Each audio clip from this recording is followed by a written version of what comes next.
Assalamualaikum warahmatullahi wabarakatuh.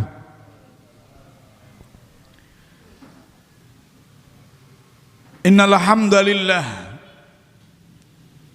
nahmaduhu wa nasta'inuhu wa nastaghfiruh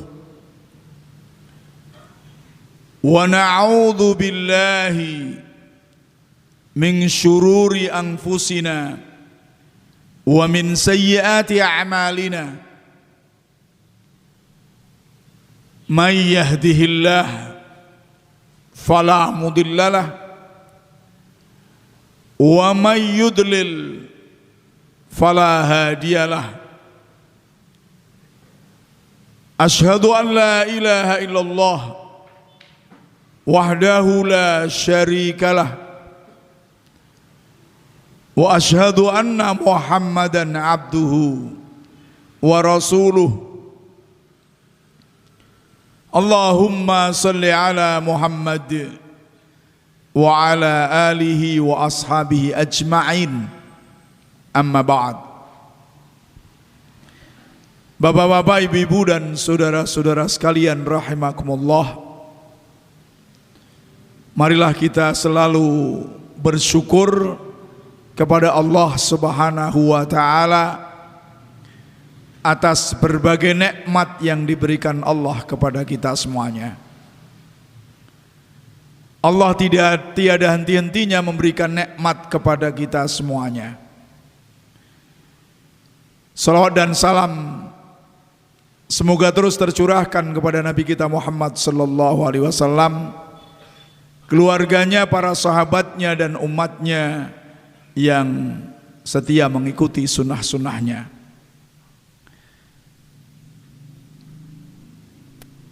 Bapak-bapak, ibu-ibu dan saudara-saudara sekalian rahimakumullah, tiada terasa kita hampir sampai ke bulan puasa lagi.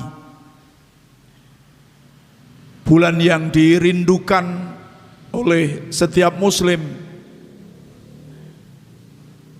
Bahkan tidak hanya muslim,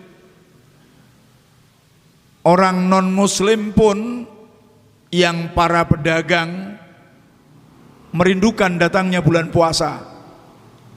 Sebab kalau bulan puasa dagangannya akan menjadi laris, ya. Gula menjadi laris, beras menjadi laris, es menjadi laris, bahan makanan menjadi laris, pakaian juga menjadi laris, sehingga semuanya mengharapkan datangnya bulan Ramadan. Tapi tentunya bagi kaum muslimin tidak itu yang diharapkan, yang dirindukan. Kaum muslimin merindukan bulan Ramadan karena bulan Ramadan dengan kewajiban berpuasa di bulan Ramadan itu sebagai proses menuju takwa. Sebagaimana firman Allah dalam Al-Quran, ya ayyuhalladzina amanu kutiba alaikumussyam kama kutiba alal ladzina min qablikum la'allakum tattaqun. Hai orang-orang yang beriman, diwajibkan atas kamu berpuasa sebagaimana diwajibkan atas orang-orang sebelum kamu agar kamu bertakwa. Al-Baqarah 183. Di dalam tafsir Al-Muyassar dikatakan, ya ayyuhalladzina saddaqullah wa rasulahu wa amilu bisyar'ihi faradallahu alaikumussyam kama faradahu alal umam qablakum la'allakum tattaquna rabbakum fataj'aluna bainakum wa bainal ma'asi wiqayatan bi ta'atihi wa ibadatihi wahdah. Hai orang-orang yang membenarkan Allah dan Rasul-Nya, yang mempercayai Allah dan Rasul-Nya, dan melakukan apa-apa yang disyariatkannya atau mengikuti syariatnya. Allah Subhanahu wa taala telah mewajibkan atas kamu sekalian berpuasa sebagaimana diwajibkan kepada umat-umat sebelum kamu sekalian. La'allakum tattaquna rabbakum, agar kamu sekalian bertakwa kepada Tuhan kamu sekalian. Fataj'aluna bainakum wa baina ma'asi wiqayatan. Lalu kalian menjadikan puasa sebagai wiqayah, sebagai penjaga di antara kamu sekalian dengan kemaksiatan. yakni wiqayah tadi berupa ketaatan kepada Allah, di antaranya adalah puasa, wa ibadatihi, dan ibadah hanya kepada Allah Subhanahu wa taala.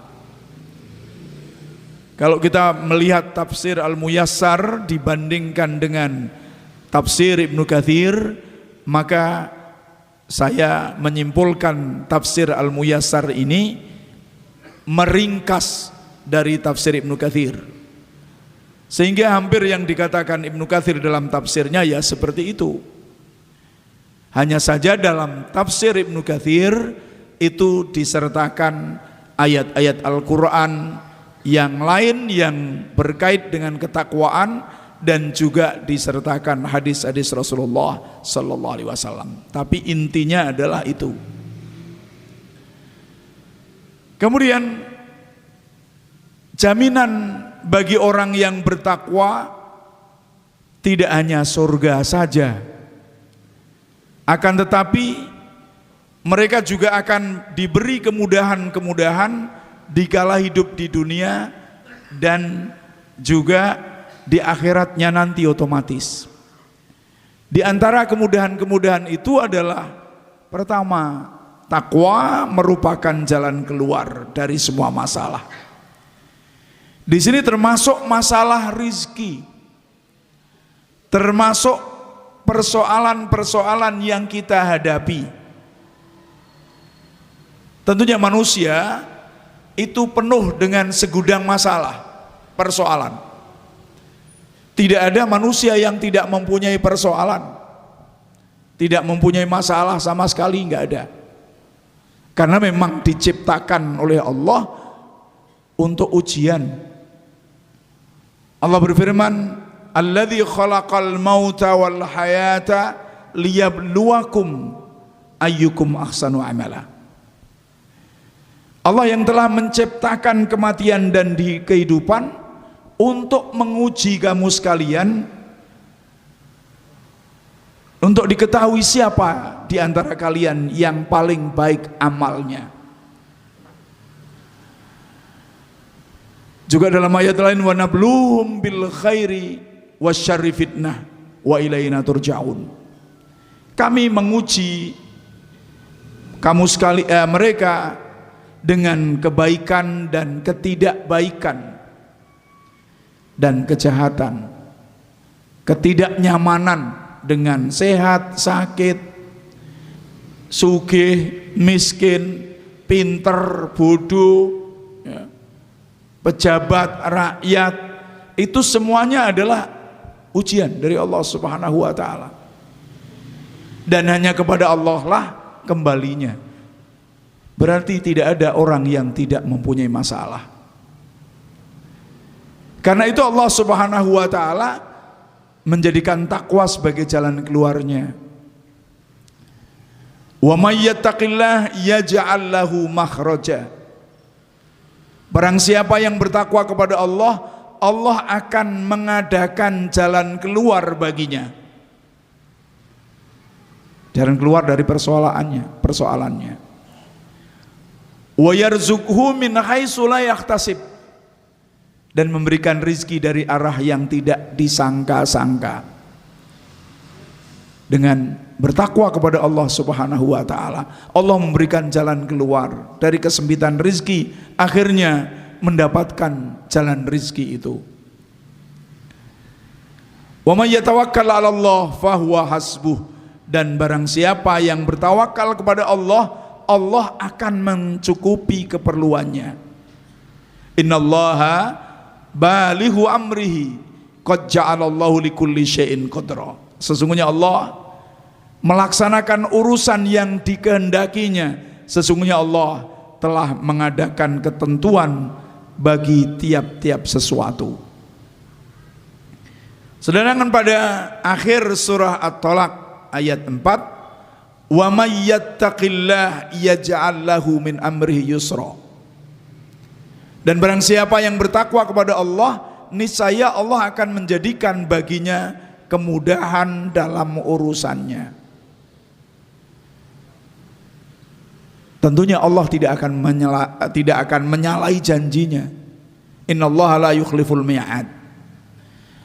Ketika kita mempunyai persoalan, kok tidak selesai-selesai,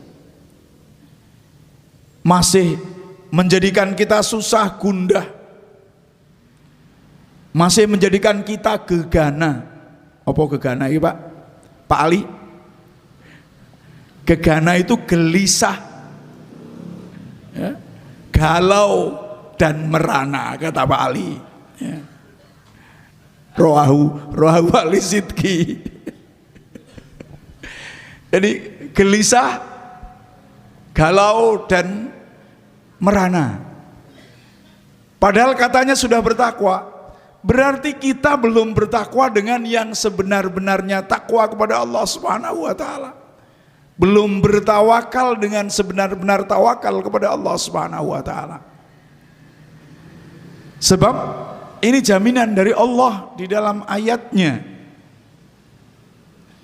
Setidaknya kalau kita bertakwa kepada Allah, pasti kita akan tentram karena mempunyai tempat bergantung yang lebih kuasa, yakni Allah Subhanahu wa taala. Biasanya orang kalau merasa ada pelindungnya itu lebih tentram dibanding yang tidak ada pelindungnya. Kita contohkan anak kecil. Anak kecil itu pasti merasa pelindung utamanya adalah bapak ibunya. Maka ketika bapak ibunya pergi, dia nangis. Ada orang lain pun dia tetap menangis karena merasa pelindungnya adalah bapak ibunya. Ketika bapak ibunya datang atau orang yang merasa melindunginya datang, dia akan tentram, damai. Begitu pula kita kalau merasa dilindungi oleh Allah Subhanahu wa taala, akan diberi jalan keluar oleh Allah Subhanahu wa taala, maka kita akan bertawakal, akhirnya menjadi tentram. Karena ada pelindung yang utama. Allah berfirman pula, ya bani Adam, imma ya'tiyannakum rusulun minkum yaqussu alaikum ayati famanittaqa wa aslaha fala khaufun alaihim wala hum yahzanun. Hai anak Adam, jika datang kepadamu rasul-rasul daripada kamu yang menceritakan kepadamu ayat-ayatku, maka barang siapa bertakwa dan mengadakan perbaikan, tidaklah ada kekhawatiran terhadap mereka dan tidak pula mereka bersedih hati. Bertawakal, yakni bertakwa dan mengadakan perbaikan. Yang tadinya malas menjadi rajin, ya. Yang tadinya suka bohong menjadi jujur, menjadi mengadakan perbaikan tadi, maka tidak akan khawatir dan tidak akan bersedih hati. Al-A'raf ayat 35. Kemudian timbul pertanyaan, sudahkah puasa yang kita lakukan sekian tahun berhasil menjadikan kita bertakwa? Kita sudah berpuasa sesuai dengan umur kita. Kalau kata saya ambil umur 60 tahun, maka bagi kaum laki-laki berarti sudah berpuasa selama menjadi wajib baginya untuk berpuasa Ramadan selama 47 tahun. yakni 47 Ramadan. Karena kaum laki-laki dihitung balighnya, awal balighnya kaum laki-laki adalah ditandai dengan ikhtilam, dengan mimpi basah, dengan mimpi keluar sperma, dan paginya memang basah. Kalau mimpi tok tidak ada bukti, belum. Para fuqaha itu bersepakat bahwa pada umumnya anak akan mimpi basah tadi umur 13 tahun. Pada umumnya aghlabuhu. Sedangkan kaum wanita yang umur 50 tahun, 60 tahun berarti sudah berpuasa sebanyak 51 bulan puasa. Kenapa? Karena orang wanita balighnya ditandai dengan haid. Para fuqaha juga berpendapat aghlabuhu, pada umumnya mayoritasnya kaum wanita haid pada umur 9 tahun. Sehingga berarti sudah puasa selama 51 tahun kalau umurnya 60. Apakah ada perubahan? Apakah menjadikan semakin bertakwa ataukah masih utuh? Kita misalnya, takwa itu kan banyak indikatornya, nanti kita lihat. Misal kita dulu baligh, pada waktu baligh belum bisa baca Al-Quran, sampai umur 20 tahun tetap durung iso maca Al-Quran, berarti orang perubahan posone, tidak membawa perubahan lebih baik. Biar pada waktu baligh salate neng omah terus, kecuali Jumatan karo Idul Fitri dan Idul Adha bagi yang di masjid. Sampai saiki isik pula seperti itu, berarti orang perubahan. Terus naik sedikit, ada yang setelah rodo tua, ya mungkin umur 20 atau selawe, mulai berjamaah, tapi maghrib tok. Maka kawit zaman umur selawe tahun sampai 20 tahun berjamaahnya mung sholat maghrib, ya ora berningkat juga, karena Rasulullah nyontohinya berjamaah itu adalah 5 waktu sholat berjamaah di masjid ya. Artinya beribadahnya, orang yang bertakwa ya ibadahnya mengikuti Rasulullah SAW. Begitu pula dalam infaknya, biye ora tahu sodakoh sampai umur 20 tahun tetap ora tahu sodakoh, tidak bersodakoh. Alasannya macam-macam. Alasannya ora cukup ya, alasannya isik butuh. Padahal sodakoh tidak terbatas. 10 rupiah oleh, 100 rupiah oleh, 1.000 boleh, berapapun diperbolehkan sesuai dengan kemampuannya. Bahkan bisa jadi yang 10.000 mendapat pahala lebih banyak daripada yang 100.000. Kenapa? Karena yang 100.000 itu duitnya banyak berjuta-juta, sedekah mung 100.000. Sementara yang 1.000 rupiah, yang 10.000 tadi duwe duit mung 20.000, sing 10.000 disedekahke.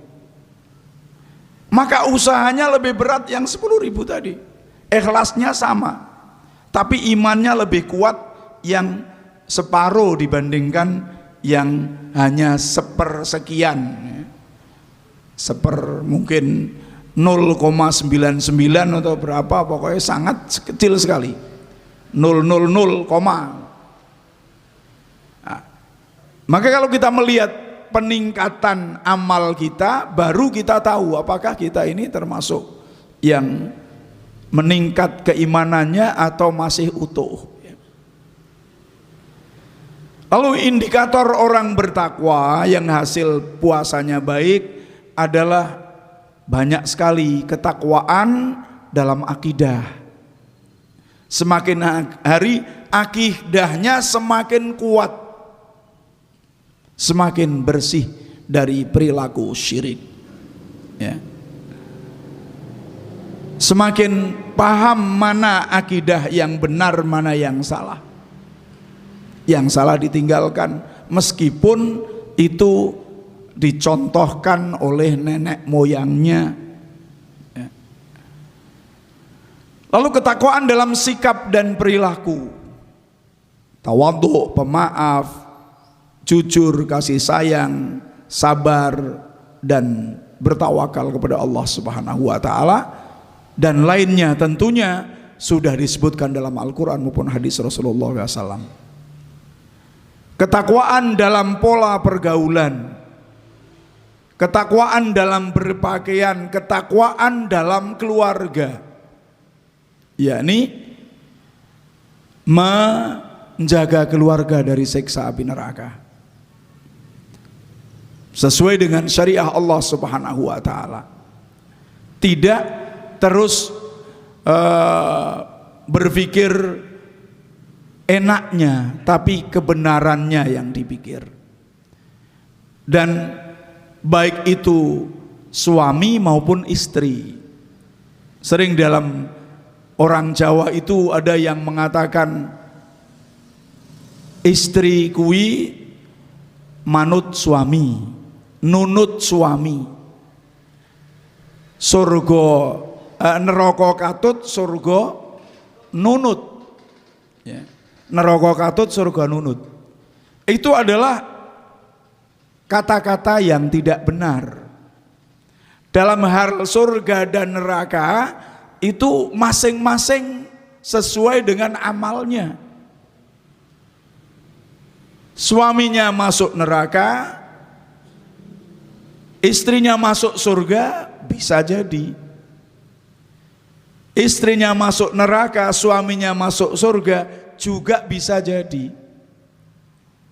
Sudah disebutkan dalam Al-Quranul Karim ayat yang menjelaskan contoh itu, yakni dalam surah At-Tahrim, ya, di dalam surah yakni At-Tahrim ayat 10 dan 11, Allah berfirman, daraballahu mathalan lilladzina kafaru imra'ata Nuh wa imra'ata Lut kanata tahta abdaini min ibadina salihaini fakhanatahuma falam yughniya anhuma minallahi syai'a wa qilat khulan nar ma'ad dahilin wa daraballahu matalan lilladzina amanu imra'ata fir'aun idh qalat rabbi ibni li 'indaka baitan fil jannah wa najjini min fir'auna wa amalihi wa najjini minal qaumidz zalimin. Ya. Jadi Allah telah membuat perumpamaan untuk orang-orang yang kafir adalah istrinya Nabi Nuh dan istrinya Nabi Lut. Kedua-duanya, yakni istrinya Nabi Nuh dan istrinya Nabi Lut ini adalah di bawah kepala rumah tangga hamba Allah, abdaini min ibadina, dua hamba kami dari hamba-hamba kami yang saleh karena Nabi. Akan tetapi kedua-duanya, yakni istrinya Nabi Nuh dan istrinya Nabi Lut, khanatahuma, mengkhianati keduanya, tidak mau mengikuti syariat yang dibawanya, tidak mau mengikuti wahyu yang diberikan Allah kepada keduanya. Maka keduanya tetap dalam kekafirannya, ya. Kemudian falam yughniya anhuma minallahi syai'a, maka keberadaannya sebagai istri seorang nabi itu tidak ada gunanya sama sekali, tidak bisa bermanfaat baginya sama sekali. Waqilat khula ma'dakhilin, dan dikatakan kepada kedua-duanya, masuklah kalian berdua an-nar ma'dakhilin, bersama orang-orang yang masuk ke dalam neraka. Wa daraballahu mathalan lil ladzina amanu imra'ata fir'aun, dan Allah membuat perumpamaan bagi orang-orang yang beriman adalah istrinya Fir'aun. Idz qalat rabbibnili indaka baitan fil jannah, wahai Tuhanku, bangunlah bagiku di sisimu rumah di surga.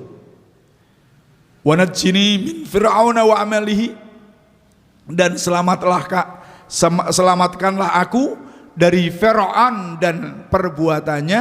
Wa najjini minal qaumidz zalimin, dan selamatkanlah aku dari kaum-kaum yang zalim. Jadi ketika prinsip akidahnya itu berbeda, maka ya berbeda akhirnya. Ketika istrinya benar, suaminya jahat, ya berpisah. Tidak akan katut ke neraka.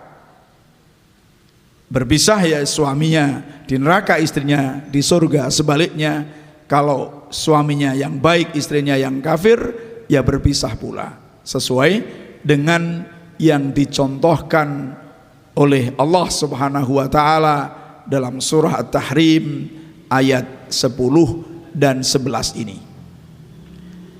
Bapak-bapak, ibu-ibu dan saudara-saudara sekalian, kembali ke sini, yakni bahwa ketakwaan juga ketakwaan dalam menjalankan amanah.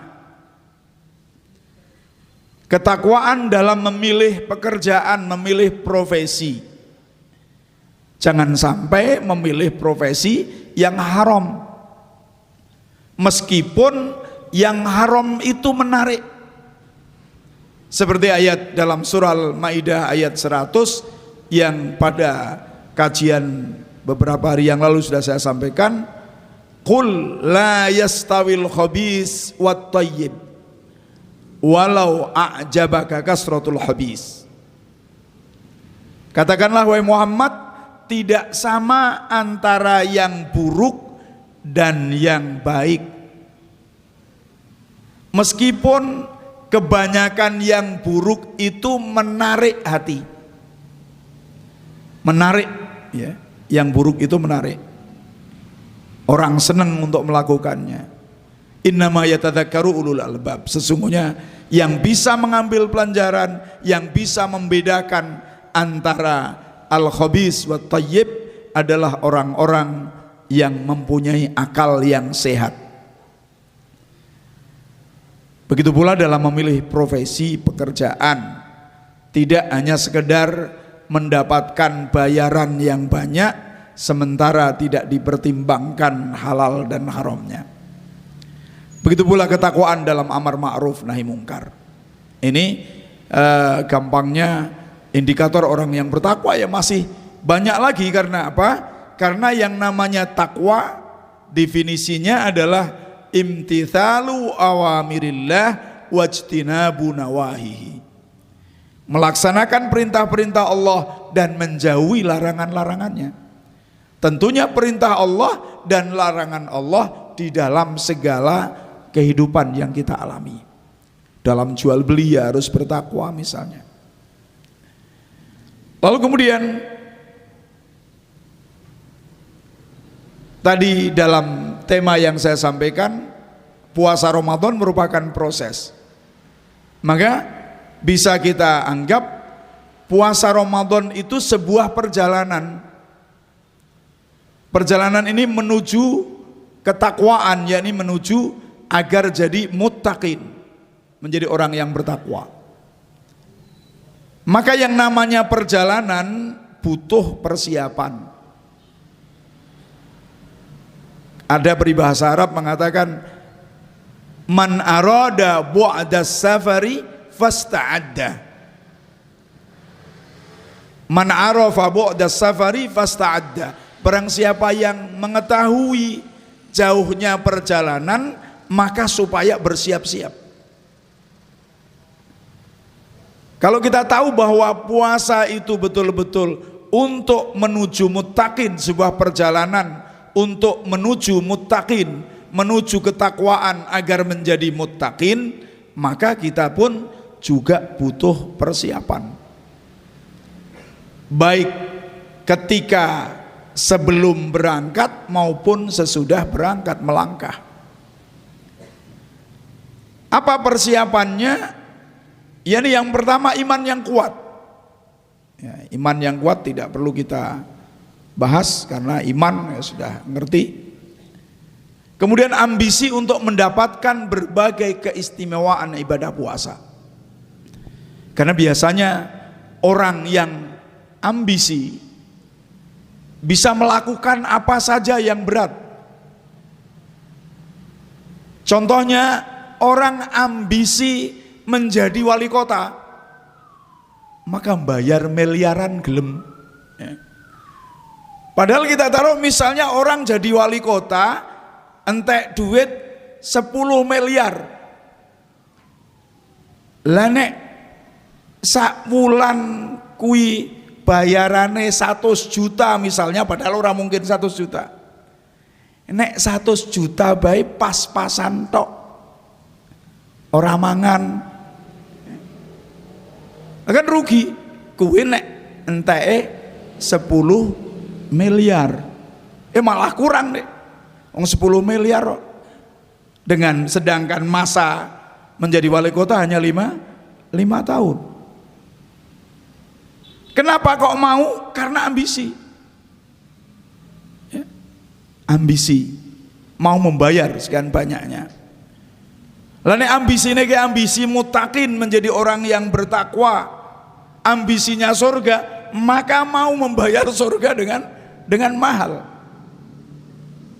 Tinggal ambisi kita bagaimana. Semakin orang itu ambisinya kuat, maka semakin bisa mengerjakan sesuatu yang sebetulnya dianggap sulit untuk dikerjakan. Contohnya tadi ya. Bahkan bisa jadi melanggar syariat pun akan dilaksanakan ketika ambisinya tinggi ya. Nah, tentunya kalau ambisi untuk mendapatkan keistimewaan bulan puasa, ya tidak akan bertentangan dengan syariat Allah Subhanahu wa taala. Kita contohkan di antara keistimewaan bulan puasa atau ibadah puasa itu banyak. Misalnya gelar takwa, surah Al-Baqarah yang sudah kita sampaikan tadi. Bulan pengampunan. Man shoma ramadhana imanan wahtisaban ghufira lahu ma taqaddama min dzambi. Barang siapa yang berpuasa bulan Ramadan penuh dengan iman, yakni iman yang kuat dan penuh harapan untuk mendapatkan ampunan, akan diampuni oleh Allah Subhanahu wa taala. As-shalawatul khamsu wal jumu'atu ilal jumu'ati wa Ramadan ila Ramadan mukaffaratun lima bainahunna majtunibatil kabair. Kata Rasulullah dalam hadis yang sahih. Salat 5 waktu dari salat Jum'ah menuju salat Jum'ah berikutnya, dari puasa Ramadan ke puasa Ramadan berikutnya, mukaffiratun, menjadi penghapus dosa-dosa. Di antara keduanya majtunibatil kabair, selama dijauhi dosa-dosa yang besar ya. Kemudian dilipat gandakan pahalanya. Bayangkan, di dalam puasa itu ada malam Lailatul Qadar. Inna anzalnahu fi Lailatul Qadr wa ma adraka ma Lailatul Qadri. Lailatul Qadri khairum min alfi syahr. Tanazzalul malaikatu warruhu fiha. Malam Qadar itu lebih baik daripada 1000 bulan. Berarti dilipat gandakan sekian kali lipat. Dalam suatu hadis juga Rasulullah mengatakan bahwa puasa ibadah di bulan puasa itu dilipat gandakan 10 kali lipat sampai 700 kali lipat sampai tidak terbatas. Pelipat gandakan pahala.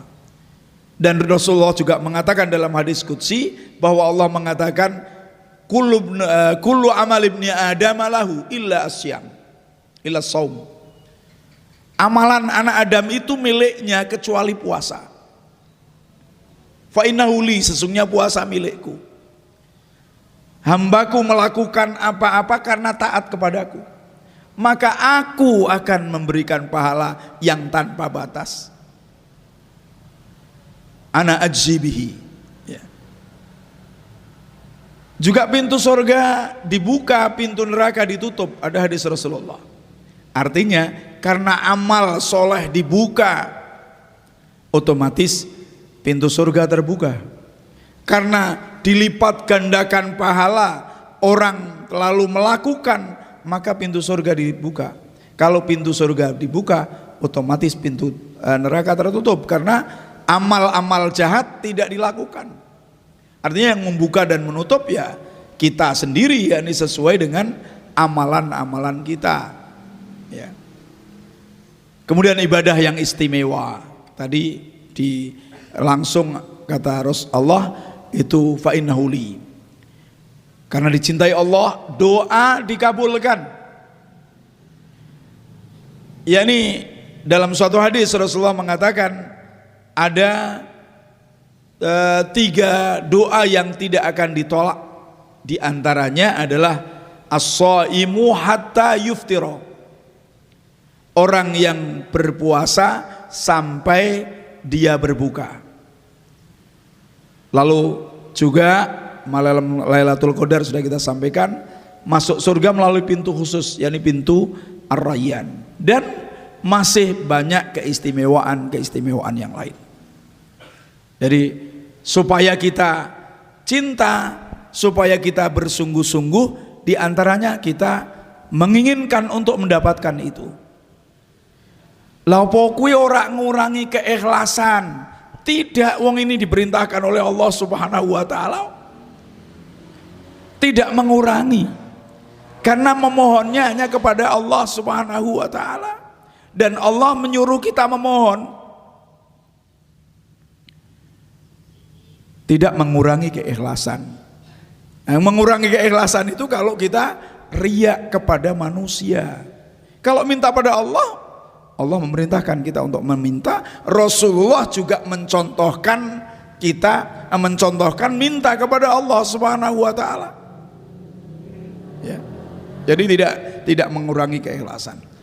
Lalu yang ketiga tadi persiapannya adalah ilmu agama yang berkait dengan masalah puasa. Ya. Nah, ini kita pelajari sedikit ilmu agama ini dari kitab Sahih Fiqhus Sunnah. Sebagai persiapan kita ambil yang ringan, yang penting, ya. Yang penting-penting dari kitab ini Fiqhus Sunnah. Belum saya masukkan ke PowerPoint, langsung saja sambil belajar bahasa Arab. Tadi sudah saya lihat pada halaman 88. Nah, di sini puasa ada puasa wajib, ada puasa sunnah, tidak perlu. Hukum puasa Ramadan otomatis wajib bagi seorang muslim yang balik, yang berakal. Ini sudah nggak perlu, sudah hafal dasar juga baik dari Al-Quran maupun Sunnah Rasulullah Sallallahu Alaihi Wasallam. Keutamaan puasa diantaranya saya sampaikan tadi. Ini hadis-hadisnya banyak sekali. Singkatnya tadi sudah saya sampaikan. Kemudian ru'yatul hilal Ramadan, tasbutu bisyahidi adlin, tentang ru'yah dan hisab nggak perlu karena itu wis mesti jadi perdebatan kan, wis ora usah kita bahas ya. Ru'yah apa hisab itulah tidak usah perlu dibahas. Saya anggap dibahas pun tidak ada selesainya ya. Dan semuanya sudah ngerti hisab itu apa, ru'yah itu apa, kecuali yang tidak ngerti yo mengkota-koo. Kemudian berikutnya adalah yang kita ambil adalah sunnah-sunnahnya atau ya syarat rukunnya dulu, yakni syarat sahnya puasa. Syarat sahnya puasa itu ada dua, yakni niat. Yang pertama adalah suci dari haid dan nifas. Ini syarat sahnya puasa. Kemudian yang kedua adalah niat. Karena puasa Ramadan adalah ibadah, maka wajib untuk niat sebagaimana ibadah-ibadah yang lain. Berdasarkan firman Allah, wa ma umiru illa liya'buduna mukhlishina lahuddin. Tidaklah mereka diperintahkan kecuali untuk beribadah murni karena Allah Subhanahu wa taala. Innamal a'malu binniyat, sesungguhnya perbuatan tergantung pada niatnya. Ini hadisnya panjang, juga nggak perlu saya uraikan. Lalu apa syarat niat? Ini yang penting ya. Syarat niat ini yang pertama adalah al-jazmu. Al-jazmu itu sudah pasti. Yustaratu qat'an litaraddud, yakni sudah pasti bahwa besok mau puasa. Nah, pastian tadi apakah ru'yah ataukah hisab itu tadi yang sudah saya sampaikan pada awal, itu permasalahan yang setiap bulan puasa karo bodo mesti muncul itu. Ketika orang itu sudah meyakini besok puasa baru niat. Misalnya kalau yang hisab nanti sudah pasti tanggal 17 itu mulai puasa, 17 Juni berarti sudah al-jazmu.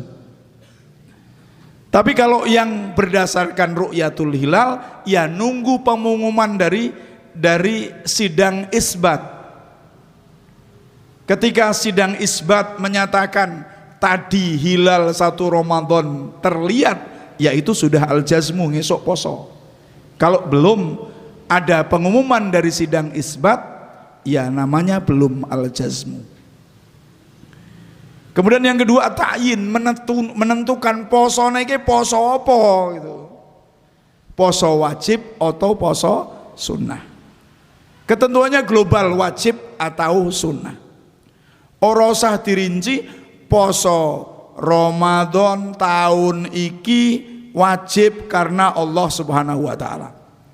Misalnya kan kalau yang melafatkan nawaitu sauma ghadin an adai mi yaumi syahri hadhihi sanati fardhan lillahi taala. Kowe urung mesti ngerti artine. Sampean ngerti artine? Orang ngerti, apal tok. Nawaitu niat ingsun sauma ghadin ing puasa ngesuk dina esuk an adai melaksanakan yauma syahri, yakni bulan Ramadan hadhihi sanati ing tahun iki fardu krana Allah taala. Nah, niat ini yang wajib adalah ta'yinun niat tadi adalah yang dalam hati. Seluruh ulama menyatakan yang wajib itu dalam hati. Sedangkan yang talafut itu sebagian menyunahkan.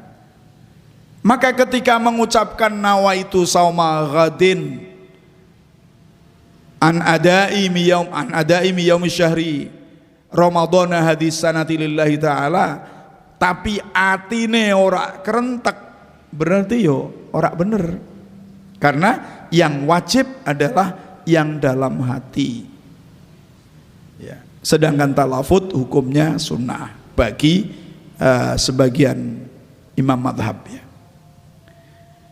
Lalu kemudian yang ketiga adalah at-tabyid, yakni huwa iqa'un niyah fil lail. Niat itu dilakukan pada malam hari.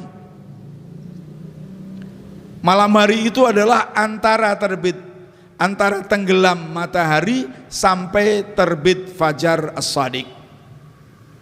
Dasarnya adalah hadis Rasulullah, man lam yujma'is siyam qabla al-fajri fala siyamalahu. Barang siapa yang tidak berniat menyengaja berpuasa sebelum terbit fajar, maka tidak ada puasa baginya. Artinya sehingga dianggap tidak sah. Tentunya karena niat tadi adalah dalam hati. Itu sebetulnya ketika kita berbuka sudah niat mesti besok mau puasa. Saat durung entek bulan puasa itu sudah pasti. Dan juga terlebih lagi ketika sahur. Orang ketika sahur ya pasti niat besok akan berpuasa. Ono sampean sahur ora pak puasa? Ndak ada. Kecuali bocah cilik melu sahur, baru sahur tapi ora pak poso. Wong cah cilik be kadang-kadang melu sahur jarene pak poso kok, meskipun ngesuk isu-isu wis mangan. Kalau orang tua sahur mesti ngesuk pak poso, ora usah nawaitu sama khodin, sudah menyengaja besok adalah berpuasa ya. At-tabyid di malam hari niat itu dilakukan. Ini apakah disyaratkan niat di malam hari untuk puasa sunnah? Itu tidak perlu. Jawabannya tidak harus di malam hari kalau puasa sunnah.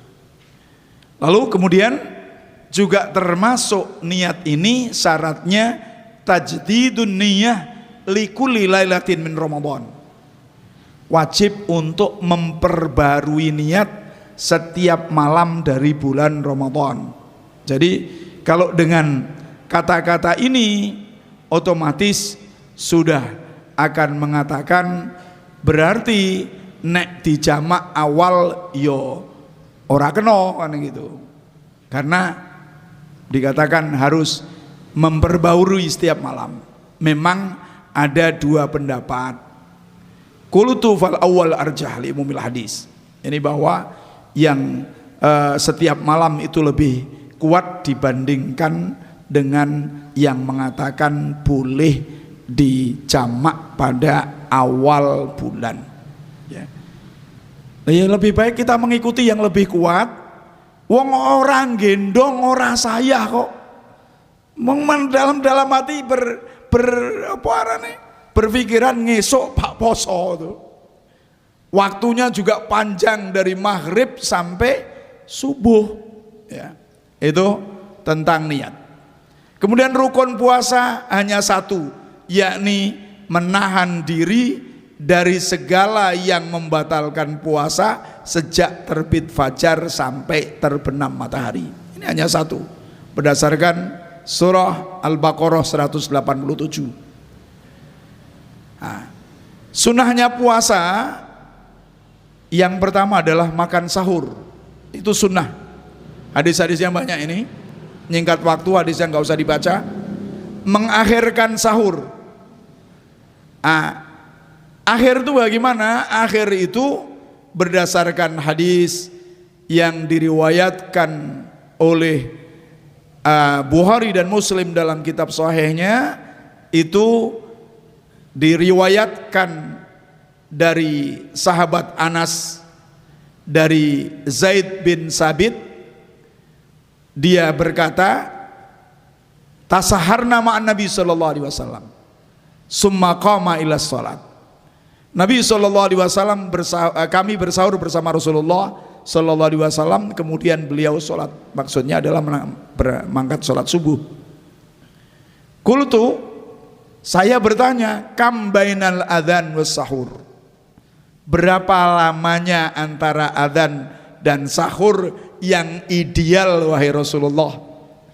Maka Rasulullah mengatakan, qadra khamsina ayatan, kira-kira kau membaca Al-Quran 50 ayat, berarti yuk kira-kira 5 menit. Jadi dari selesai sahur sampai subuh kira-kira 5 menit. Takhirus sahur itu sunnah. Nek sahur bar nonton bola, mengko bulan poso kan ono bola, sing hobi bola, kia sudah dapat sunnahnya sahur, tapi tidak dapat sunnahnya takhirus sahur, tidak mendapatkan sunnahnya mengakhirkan sahur. Ya. Kemudian Rasulullah mengatakan dari Unaisah bintu Hubaib qalat, qala Rasulullah SAW, Rasulullah bersabda, apabila azan Ibnu Ummi Maktum, apabila dikumandangkan azan oleh Abdullah bin Ummi Maktum, fakulu washrabu, makanlah kamu dan minumlah kamu. Wa idza adzana Bilal, dan apabila Bilal yang mengumandangkan azan, sudah kumandangkan azan Bilal, fala ta'kulu wala tashrabu, kamu jangan makan dan jangan minum. Ini adalah Abdullah bin Ummi Maktum azan pada jam 3 kira-kira untuk qiyamul lail. Itu tugasnya Abdullah bin Ummi Maktum. Sementara Bilal itu azan subuh. Berarti batas tidak boleh makannya itu adalah subuh. Jadi kalau ono imsak itu ya masih boleh makan, boleh segalanya. Itu hanya gampangnya peringatan meh subuh, hati-hati ngono lho. Bukan berhenti makan enggak ya. Bahkan idza sami'a adzanul fajri wa tamahu aw syarabahu bi yadihi falahu ayyati ma'aklahu aw syaraba surbatuhu. Apabila seorang mendengarkan adzan subuh sedangkan makan dan minum belum selesai, bukan belum makan loh, tapi belum selesai, ada tersisa, silahkan disempurnakan. Artinya entekke, tapi ojo tanduk, tanduk meneh, tinggal sedikit. Jadi nek durung mangan ora kena mangan, nek wis mangan garis sithik entekke, jangan tanduk gitu loh. Ini berdasarkan hadis Rasulullah SAW. Li hadis Abi Hurairah qala Rasulullah idza sami'a ahadukum an-nida wal ina ala yadihi fala yadhu hatta yaqdi hajatahu minhu. Apabila seseorang di antara kamu mendengarkan adzan sedangkan piring masih ada di tangannya, maka jangan membuangnya sampai menyelesaikan hajatnya, yakni hajat sahur tadi. Hadis ini sahih, dikeluarkan Abu Dawud, Hakim. Tapi juga jangan untuk harian. Ini kan hanya karena kecelakaan gampangnya kawanan. Jangan terus ngesuk main setengah-tengah adzan, enggak boleh kalau seperti itu ya. Kemudian juga menyegerakan berbuka. Buka yang baik adalah dengan rutop atau tamer atau air. Rutop itu kurma yang baru dipetik masih basah. Tamer itu kurma kering, air ya air. Ini yang biasa dilakukan oleh Rasulullah Sallallahu Alaihi Wasallam. Dari Anas adalah Rasulullah berbuka dengan beberapa rutop, kemudian melakukan sholat maghrib. Kalau tidak ada rutop, beliau berbuka dengan tamar. Apabila tidak ada tamar, maka beliau berbuka dengan air. Jadi ini berarti tidak tiga-tiganya pilihan. Kue pak nganggo rutop apa tamer apa air. Ojo rutopnya dipangan, tamernya dipangan, airnya diminum, koloknya dipangan. Ora kaya kuwi. Kalau mengikuti sunnah Rasulullah Sallallahu Alaihi Wasallam, tidak terlalu kenyang ketika berbuka. Jadi ternyata kita nggak ada yang ikut sunnah. Nek buka kaken, nek sahur kadang-kadang wegah sahur karena wis ora enak. Padahal Rasulullah mengatakan walau bijur atimain, tasaharu walau bijur atimain. Bersahurlah kamu meskipun hanya dengan 1 teguk air. Berarti menunjukkan kudu sahur meskipun itu sunnah. Doa indal fitrah, berdoa ketika berbuka.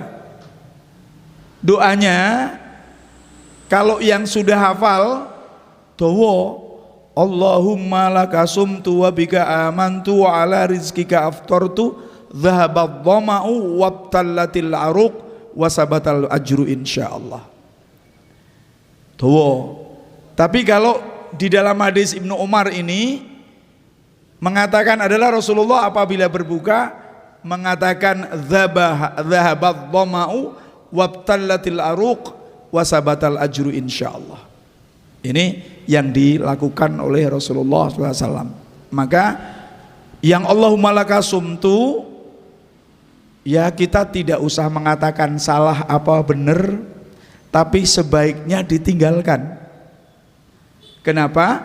Karena Rasulullah hanya dari dhahabat dhama'u wabtallatil aruq wasabatal ajru insyaallah. Lah tapi apa maknanya? Allahumma laka sumtu, ya Allah aku berbuka karena engkau. Aku berpuasa karena engkau. Wa bika amantu, dan aku beriman kepada engkau. Wa ala rizkika aftartu, dan aku berbuka dengan rizki dari engkau, dan seterusnya. Lalu kadang-kadang ditambah tadi insyaallahu ta'ala minal aminin, ditambah lagi insyaallahu ta'ala minal aminin.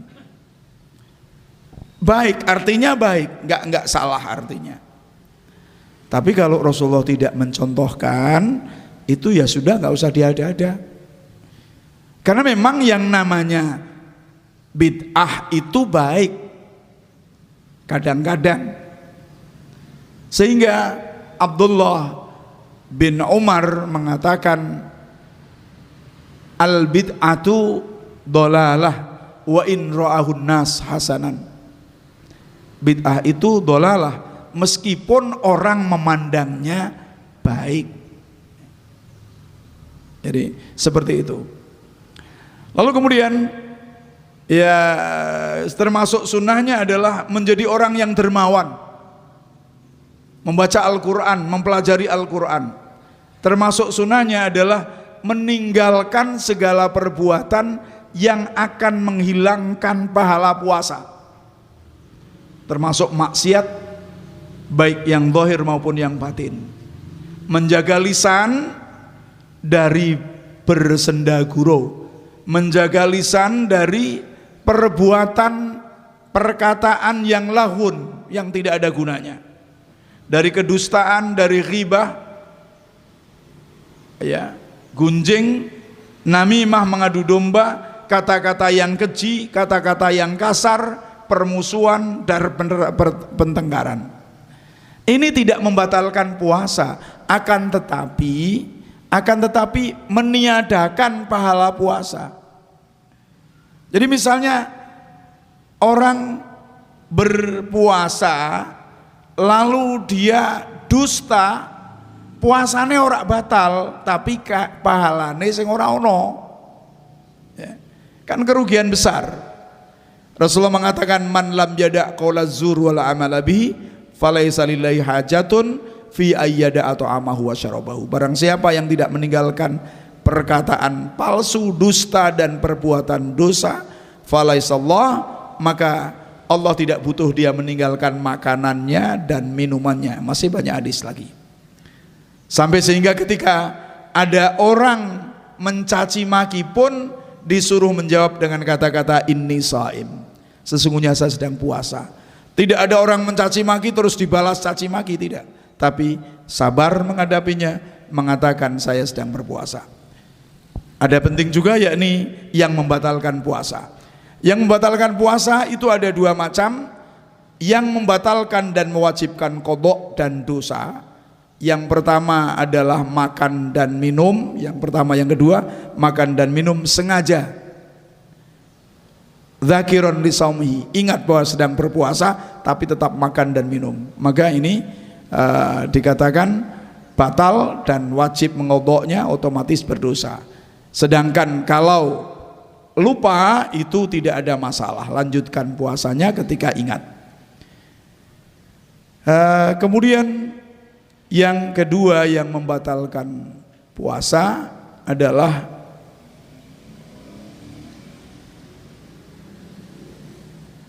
tamudul kai. Yang ketiga, menyengaja muntah atau muntah dengan sengaja. Apakah itu disogoi ataukah sudah ngerti bahwa dia kalau ngelihat darah itu muntah. Lah wong tabrakan terus didelok ya otomatis muntah. Itu namanya sengaja juga, wong ngerti bahwa dirinya kalau melihat darah mesti muntah. Menyengaja. Kemudian haid dan nifas. Kemudian menyengaja untuk mengeluarkan sperma selain dengan jima. yakni keluar sperma dengan sengaja, misalnya kalistimna biliat onani atau lain-lainnya, pokoknya menyengaja untuk mengeluarkan sperma selain dengan jima, maka ini batal puasanya dan berdosa juga wajib qadha. Ya. Lalu kalau tidak sengaja berarti tidak batal. Ibaratnya orang tidur siang, kemudian bermimpi keluar sperma, maka tidak batal puasanya karena itu tidak sengaja. Nah, kemudian niatul iftar, niat untuk berbuka, untuk membatalkan puasa. Misalnya malam kita sudah sahur, sudah niat berpuasa karena tidak ada masalah apa-apa. Kemudian pagi ternyata ada urusan ke Semarang, disuruh pergi ke Semarang, ada tugas untuk berangkat ke Semarang. Lalu begitu menerima surat tugas itu, niat saya akan berbuka karena saya dalam perjalanan, maka puasanya sudah batal meskipun belum makan, belum minum, karena innamal a'malu binniyat, sesungguhnya perbuatan itu tergantung pada niatnya. Ini menurut pendapat Imam Syafi'i, Imam Ahmad, Abu Thawr dan Ashabur Ra'yi. Kecuali para Ashabur Ra'yi ini berpendapat kalau belum sampai tengah hari niat kembali boleh. Misalnya pagi begitu menerima surat tugas, aku rapak poso pak, membatalkan, saya akan membatalkan puasa karena saya mau pergi. Lalu belum makan belum minum, sebelum tengah hari ora sido aku pak poso bae, maka itu diperbolehkan menarik seperti itu karena batas niat itu sampai siang menurut dia. Padahal batas niat sampai siang itu adalah puasa sunnah. Kalau puasa wajib itu hanya di malam hari. Ar-riddah, murtad, itu juga membatalkan puasa. Sedangkan yang membatalkan puasa dan mewajibkan kafarah itu adalah jima, perhubungan suami istri. Kafarahnya apa? Kafarahnya yang pertama adalah memerdekakan budak. Kalau tidak bisa memerdekakan budak, maka berpuasa 2 bulan berturut-turut.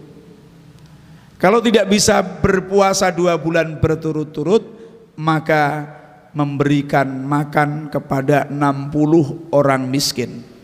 Ya, 60 orang miskin. Lalu nek orang duwe berdasarkan hadis ini Rasulullah mencarikan. Orang lapor pada Rasulullah, dia tidak bisa memerdekakan budak, tidak bisa berpuasa 2 bulan berturut-turut, dan tidak bisa memberikan makan kepada 60 orang miskin. Maka Rasulullah mencarikan. Karena itu diambil pelajaran pula dari hadis ini, apabila terjadi seperti itu, orang duwe opo-opo, orang bisa opo-opo, ya supaya lapor. Kalau ada misalnya Bazda, Badan Amil Zakat, Infak dan Sodakoh daerah, ke kantor Bazda mengatakan saya punya problem seperti ini, akan ditanggung oleh kantor Bazda, dan itu wajib berarti. Atau kalau izin ke kantor Bazda, yang ngomong karo Pak Ali Sidki. Pak Ali Sidki kan ketua Yagis. Nanti Pak Ali Sidki sing Pak nglurokke. Ya. Pak Ali, aku ngene. Mungkin diseneni karo Pak Ali Sidki, kowe mekarek, wis tuwa, wis ora duwe apa-apa. Lah aku ora ngerti kok lho jarene. Barang wis ngaji karo Pak Nur, jebule kaya kuwi yo berat temen. Dicarikan, harus kita mencarikan. Yang dilapori tadi paling tidak memberikan solusi untuk mencari. Ya. Kemudian siapa yang wajib? Apa bojone tok, apa lanang wedoke itu loh. Para ulama berselisih pendapat. Ada 3 pendapat. Yang pertama mengatakan laisa 'alal mar'ah kafaratun mutlaqan. Istrinya tidak berkewajiban membayar kafarah. Ini menurut mazhab Syafi'i dan mazhab Imam Ahmad. Jadi kafarahnya hanya untuk laki-lakinya saja. Yang kedua, wanita atau istrinya juga wajib membayar kafarah seperti laki-lakinya. Ini menurut jumhurul ulama, Abu Hanifah, Malik, dan sebagian dari pendapat Imam Syafi'i dan juga Imam Ahmad. Wa fi ashahir riwayatain. Kemudian yang ketiga adalah yakni ayyudzihima kafaratun wahid illa idza kanatil kafarah bisawm fa alaihima. Cukup 1 saja, kecuali kalau kafarah yang dibayarkan itu puasa. Kalau puasa wajib suami istrinya. Tapi kalau membayar budak itu 1. Kalau it'amul masakin itu juga 1 menurut pendapat ini. Ini adalah madhab Auza'i. Qultu, menurut pengarang buku ini, wal arjah madhabul jumhur. Yang paling kuat adalah madhab jumhurul ulama yang mengatakan laki-laki dan perempuannya membayar kafarah. Jadi menjadi 120 orang miskin, ya, menjadi 120 orang miskin. Maka bagi bapak-bapak, ibu-ibu yang biye ngelakoni, misalnya biye sadurunge ngerti ngelakoni, ya saiki mbayar kafarah mumpung durung mati. Nek ora iso ya lapor ke Bazda. Misalnya utamanya Bazda sing duwe duit men bayari. Lah kalau yang lapor itu miskin, boleh juga untuk dirinya sendiri seperti hadis Rasulullah ini. Ini ketika orang itu lapor tidak punya, lalu Rasulullah mencarikan, setelah Rasulullah mendapatkan, dikasihkan, dia mengatakan, ya Rasulullah, apa kepada orang yang lebih miskin daripada saya? Rasulullah belum sampai mengatakan ya atau tidak, dia terus bersumpah, wallahi ya Rasulullah, demi Allah ya Rasul, antara 2 kampung ini enggak ada orang yang lebih miskin daripada saya. Maka Rasulullah tersenyum lalu mengatakan, silahkan kau berikan ini untuk keluargamu, ya. Itulah barangkali yang dapat saya sampaikan pada kajian di pagi ini, ya, di malam ini, minta maaf, di malam ini tentang puasa. Tapi sedikit lagi, 5 menit lagi Pak, biar pada hal yang penting ini. Hal-hal yang diperbolehkan dalam berpuasa artinya tidak membatalkan puasa. Yang pertama adalah sampai subuh masih junub, belum mandi, maka sah puasanya. Jadi bengi junub, kemudian turu subuh ora tangi, maka sah puasanya, tidak ada masalah, ya. Mandinya yang penting perbuatan atau hubungan suami istrinya tidak setelah subuh. Kemudian mencium istri dan tidur bersama istri, in aminal imna, apabila bisa aman dari mengeluarkan sperma, ya. Ana Aisyah radhiyallahu anhu qalat, Aisyah mengatakan, karena Nabi yuqabbilu wa yubashiru wa huwa shaim wa kana amlakukum liirbihi. Aisyah mengatakan adalah Nabi SAW mencium istrinya dan tidur bersama istrinya, yakni menempel pada istrinya sedangkan beliau sedang berpuasa. Tapi kau ketahui bahwa Nabi adalah orang yang paling mampu menahan hawa nafsunya. Jadi nek sampean yo ojo coba ngono lho. Karena apa? Karena tidak bisa menahan hawa nafsu. Pemenang sing nom, nek sing wis tuwa ngono, ya.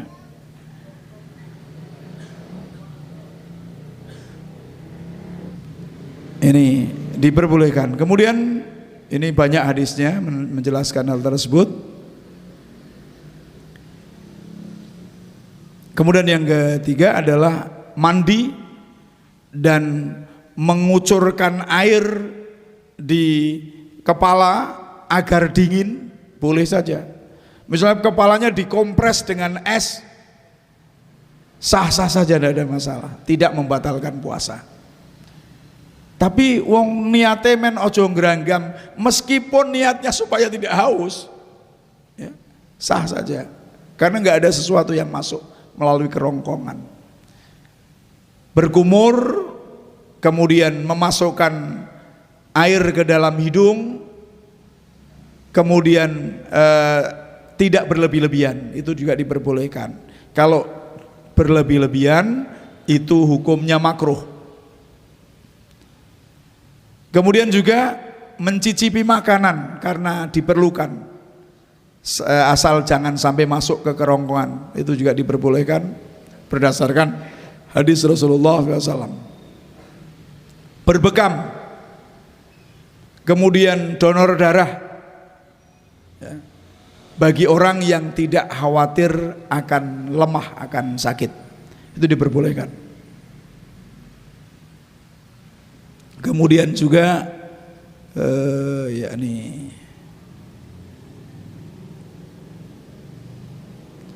al-iktikhal, yakni memakai celak. Orang kesana kan ada yang memakai celak, itu diperbolehkan juga.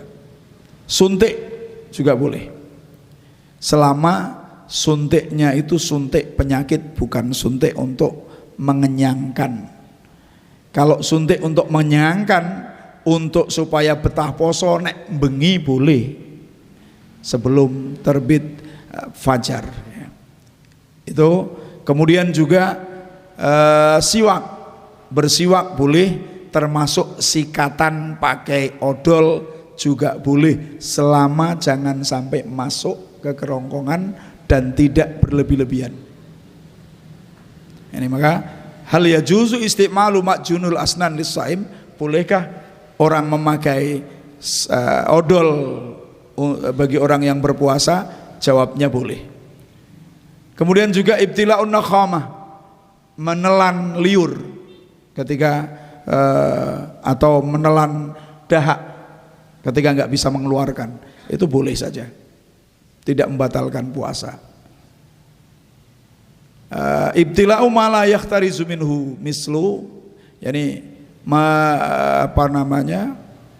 menelan sesuatu yang tidak bisa dikeluarkan, ibaratnya selilit, ya, ma yata'allaqu bil asnan bi baqaya ta'am, ini selilit ya misalnya.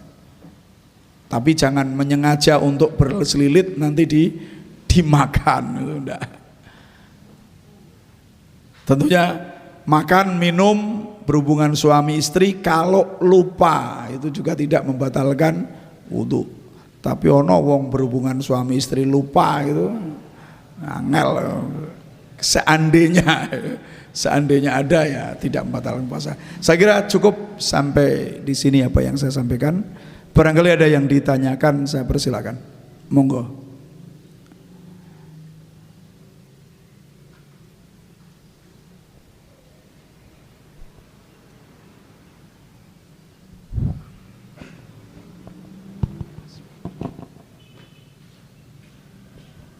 Assalamualaikum warahmatullahi wabarakatuh. Waalaikumsalam warahmatullahi wabarakatuh. Begini Ustaz, setiap ibadah sudah barang tentu kami persembahkan untuk Allah Subhanahu wa Ta'ala, dan tentunya juga Allah sendiri yang membalasnya. Kenapa dalam hal puasa ini ada hadis qudsi yang berbunyi asyamuli wa ana ajibi, yang lain pun kan juga Allah yang membalasnya. Ini rahasianya apa? Mohon pencerahan Ustaz tentang asyamuli wa ana ajibi. Jadi kalau saya sih, menurut saya belum memakai sumber, artinya tidak membaca yang sumbernya. Akan tetapi ini menunjukkan betapa istimewanya puasa. Semuanya pasti Allah yang membalas, tidak ada yang tidak dibalas oleh Allah. Maka Allah akan memberikan balasan yang tadi dikatakan dalam hadis, dari 10 kali lipat sampai 700 kali lipat, sampai dengan batas yang tidak ada batasnya. Jadi untuk menjelaskan betapa besarnya pahala puasa, begitu Bapak ya. Ada lagi? Monggo.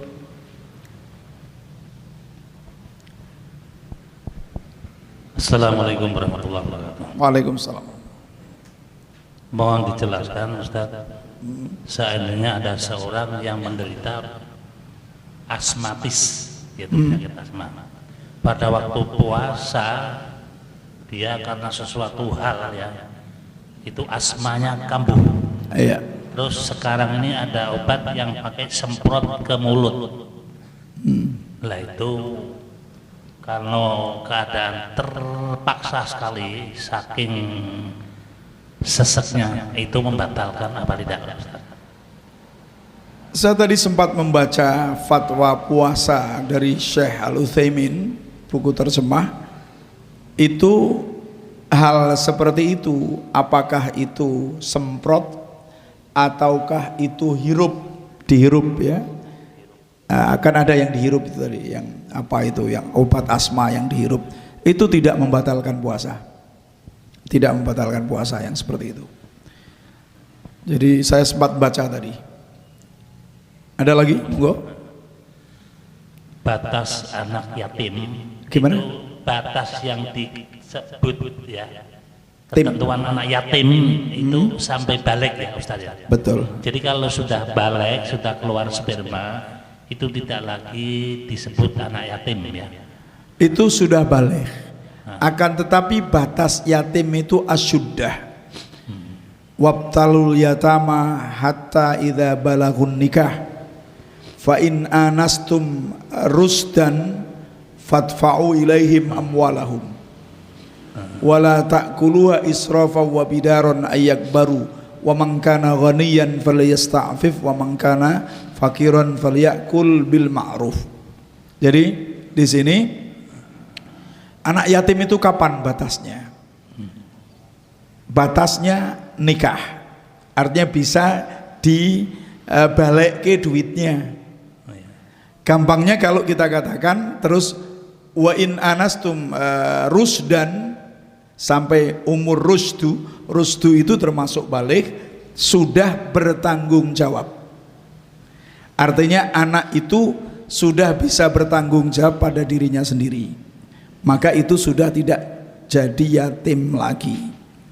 Uangnya kalau memang dititipi uang anak itu supaya dikembalikan. Jadi batasnya dia bertanggung jawab pada diri sendiri. Maka kalau anak idiot, yo yatim terus, kon dia tidak bisa bertanggung jawab atas dirinya sendiri. Ya, begitu Bapak. Ya. Ya.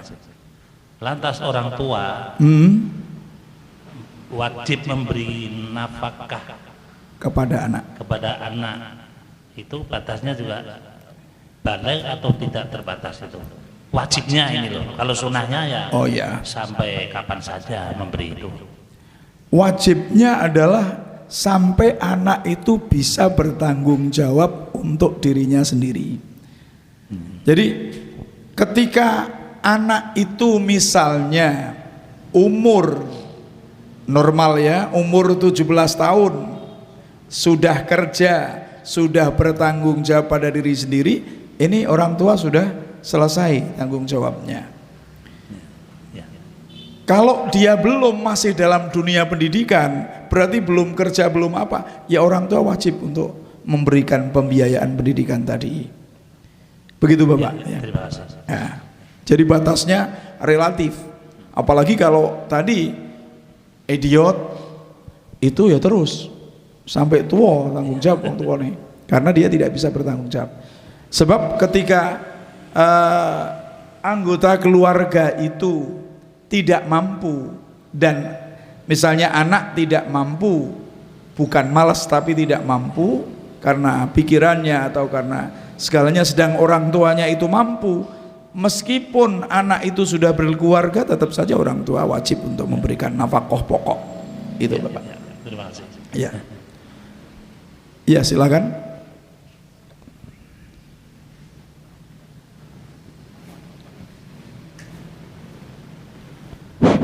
Assalamualaikum warahmatullahi wabarakatuh. Waalaikumsalam warahmatullahi wabarakatuh. Nama saya Umar dari Purwokerto. Nggih. Saudara saya itu berjualan menyan. Uangnya itu katanya tidak sah dari hasil penjualan menyan, karena di sana itu banyak yang merokok menyan. Apa itu betul? Apa itu betul? Karena di Purwokerto banyak orang ngerokok menyan, ya. Tapi awalnya menyan itu kan halal ya. Adapun orang yang memakai menyan itu kan niatnya orang Pak sampean dodol orang nggawe rokok toh, untuk hal yang lain. Kalau saya kok menghukumi berdasarkan asli barangnya itu adalah halal, adapun terjadi penyelewengan, penyimpangan, itu urusan yang nyimpang tadi. Beda dengan menjual minuman keras, itu sudah jelas. Sama dengan orang jual kelambi. Lalu kelambi ini pada umumnya baju kan dipakai untuk kebaikan. Tapi mungkin ada orang yang membeli baju memang sengaja untuk nipu. Membeli baju yang keren, nggo gawe nipu. Membeli baju polisi untuk nipu, ngaku-ngaku sebagai polisi. Tapi pada prinsipnya jualan baju itu kan halal. Begitu Bapak, saya lebih cenderung kepada kehalalan karena aslinya adalah halal ya. Gitu ya. Cukup saya kira, kurang lebihnya saya minta maaf. Kita tutup dengan doa kafaratul majlis. Subhanakallahumma wa bihamdika asyhadu an la ilaha illa anta astaghfiruka wa atubu ilaik. Wassalamualaikum warahmatullahi wabarakatuh.